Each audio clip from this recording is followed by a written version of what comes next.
as it is in most countries in Europe, they had to look for another device, and the device was agency pricing. And the key to agency pricing is that the publisher sets a price which everyone must respect and can't discount from, and the retailer doesn't. And this is not the way it works in the United States. Normally in the United States, the publisher or any manufacturer sells their goods to the retailer, and the retailer makes his own decisions, her own decisions about how to price things. 5 of the top 6 U.S. publishers, the exception being Random House, are participating in agency pricing. And what that means is that 75% or 80% of the highest profile books, the ones that most people search for, are governed by agency pricing. So what happened was, almost immediately, Amazon's share of the ebook market dropped from the high 80s to the low 50s. It took less than a year, 6 months, for that change to happen. Now, there were other factors. Agency is not the only factor. The Nook, which is Barnes & Noble's ebook device, and here's another lesson, they were very effective at selling the Nook in brick-and-mortar stores. That was one thing Amazon couldn't do. So Barnes & Noble managed to sell devices to a lot of people who had been exposed to a Kindle, but they couldn't go into a store and touch it and ask somebody questions about it. Barnes & Noble could do that. So the Nook was important. iPad was important. Google eBooks is important. All of those things were important in changing the marketplace, which with an assist from agency pricing. So this is some of the lessons that I think we've learned. Price matters a lot. There are all sorts of examples of authors who were commercially published and then became self-published and put their books out at $2.99 or $3.99 and suddenly sold multiples of what their publishers had been selling for $9 or $10 or $11. But price alone is not determinant. There are 2 books from Penguin that I've just read. One is Ken Follett's Fall of Giants. The other one is a biography of George Washington that are $20, $19.99 as ebooks. The print book versions are $35, $36, $37. I'm not sure. Haven't bought a print book in a long time. But at $20, they still sell very, very well. So the consumer, by the way, will always say they want the prices lower, and they will always say that they want to do more with the file, and that is a dog bites man story to which you shouldn't pay too much attention. Your job is not to make the consumers respond well to a poll. Your job is to commercialize the IP which authors entrust you with and generate as much revenue from it as you can. And sometimes that will mean setting a price that loud consumers will ridicule you for, but it won't be the right price. And I think that Penguin's probably done the right thing with these $20 ebooks.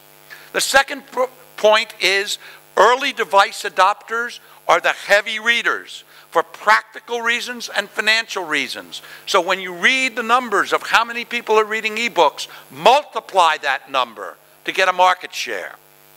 The third, interoperability is something that people talk about a lot. And by interoperability, of course, we mean the ability to use a file in a number of different devices. Well, Amazon delivered the best interoperable experience fastest because they had a closed system where they really could control how things worked. And in fact, I gave my wife the Kindle that I had bought in November 2007, in February 2009, because Kindle created an app for the iPhone. I had started out reading on a Palm Pilot. I considered myself compromised moving to from the tiny Palm Pilot that was always in my pocket to the slightly larger Kindle that meant I had another thing to carry around. I did it because I wanted the selection that Kindle gave me. The minute Kindle said, you can have that selection on an iPhone, I gave my wife the Kindle and I switched to the iPhone. So Kindle gave us the first interoperable experience, and they did it within a closed platform. However it is, interoperable is valuable because it lets people read on multiple devices. And by the way, it also means my wife and I can share books without any kind of sharing mechanism. You're allowed 5 devices on any Kindle account. So I've got my iPhone on the account, she's got her Kindle on the account. We can read the same book at the same time with no problem at all. We've learned that ebook sales, at least at first, are frontlist driven. I can't completely explain that. I don't know whether it'll stay that way as the market expands, but at least the early adopters in the market, which probably will be replicated in here as you expand your early adopters, really like the idea that they can get a book the day it comes out digitally. And the last point, and the point that's hardest for everybody to deal with, is that the impact on brick and mortar stores is significant and immediate. And in fact, when Amazon.com says that we've learned, they say, we, Amazon, have learned that when we sell you a Kindle, you buy 3.3 times the number of books that you used to buy from us before, when you were buying only books. Well, that's not necessarily because people are expanding their reading. It's partly because they're not buying books at Barnes & Noble anymore. They used to buy some books online at Amazon, some books in the store at Barnes & Noble. Now they have a Kindle, they read all their books on the Kindle, and they've cut out the buying in the store. So those are the important things that we've learned from our experience. But your experience is going to be different from our experience. And there are a number of reasons for that. One of them is that there is nothing like Amazon. So Amazon made our market. You're going to have to make your market in a different way. But we are beginning to export an ebook infrastructure that is going to have a very significant effect on your market. There are 3 big American companies which are likely to dominate ebook sales globally for many years to come. Amazon, Apple, and Google. There are a couple of other players. I list Sony because on the basis of the number of devices and ebooks they sold, they belong here. I'm not sure that they have a sustainable strategy. I list Kobo because I think Kobo has, in many ways, the best strategy. It's much more similar in strategy to the big guys, and Kobo has an advantage. They're not American. And what that means is that in a world that would probably prefer a solution that's not American, they have one that they can offer that's comparable to Amazon, Apple, and Google. Now, I don't expect Kobo to pass Amazon, Apple, and Google anytime soon, but I do expect them to be a significant player that you should think of in the same breath. There are some other longer shots. Copia is an ebook platform with a social reading component built into it.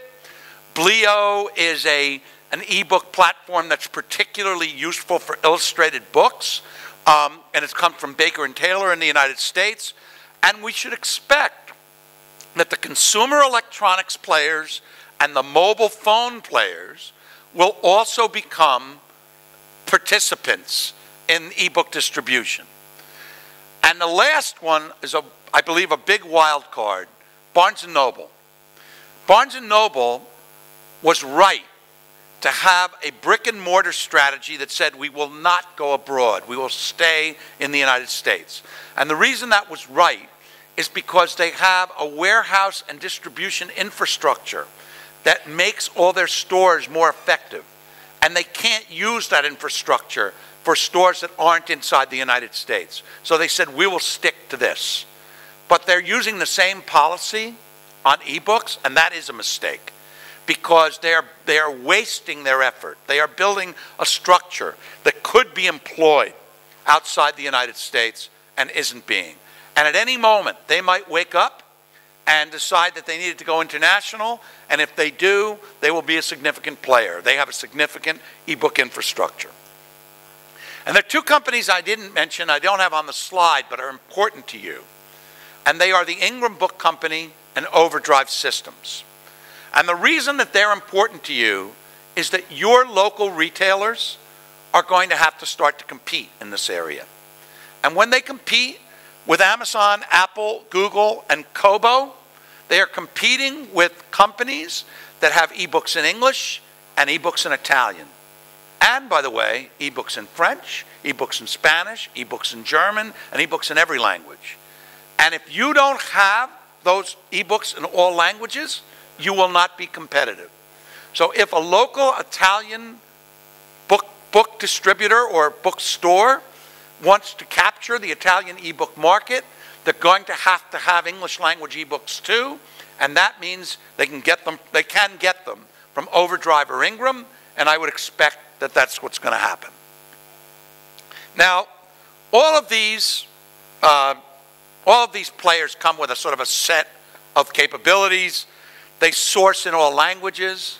They all have the multi-device platforms that create the interoperability that Amazon created, and which Apple may or may not be upsetting the Apple cart about.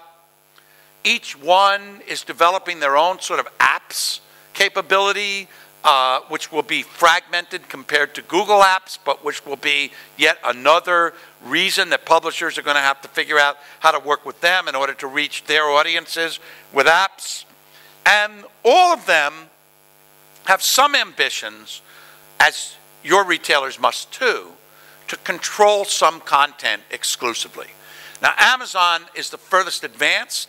They have all kinds of opportunities for authors to publish with them directly, and because they are still 50 or 60% of the market, it's not so far-fetched for an author to put his book on Amazon and not bother with anything else, because everything else is just going to add fractionally to the Amazon volume. And I think all of these resellers are going to be looking for ways to attract content that the others don't have, at least temporarily.